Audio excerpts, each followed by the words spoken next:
Ada 4 jenis di dalam Al-Quran yang menunjuk pada keadaan manusia secara umum berdasarkan kebahagiaan dan kesuksesan hidupnya.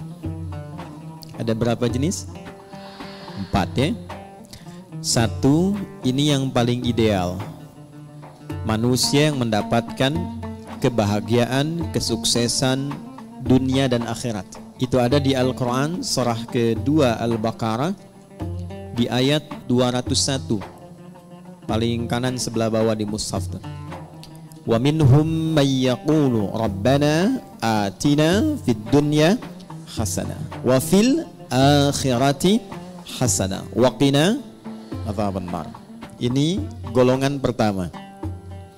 Yang kedua, nanti kita pelan-pelan lihat rumusnya. Alhamdulillah.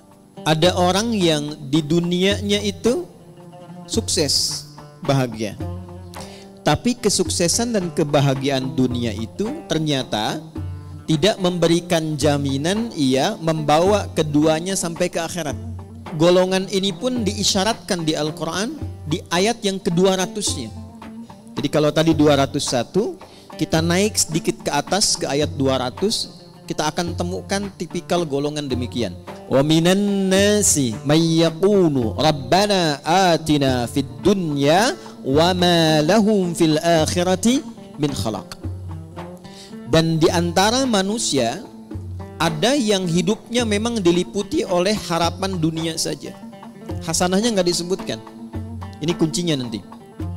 Dan dia tidak punya orientasi akhirat. Yang penting kerja, nikmati, dapat rumah yang megah, nikmati, kendaraan yang mewah, nikmati, bisa jalan-jalan, senang. Urusan sholat, ya nanti. Baca Al-Quran, nggak harus. Akhirat belum datang kok. Yang pasti yang sekarang ada, itu yang dinikmati.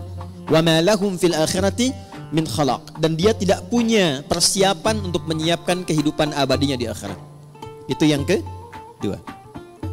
Yang ketiga, ada golongan orang yang memang ngejar akhirat saja.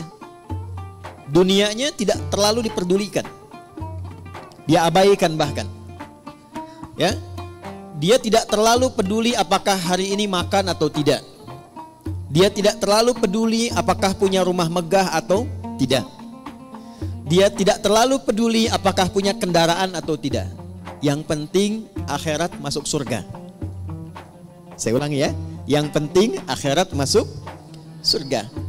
Jadi dunianya dalam tanda petik sedikit diabaikan, atau hidupnya biasa-biasa atau di bawah standar. Yang penting orientasinya masuk surga.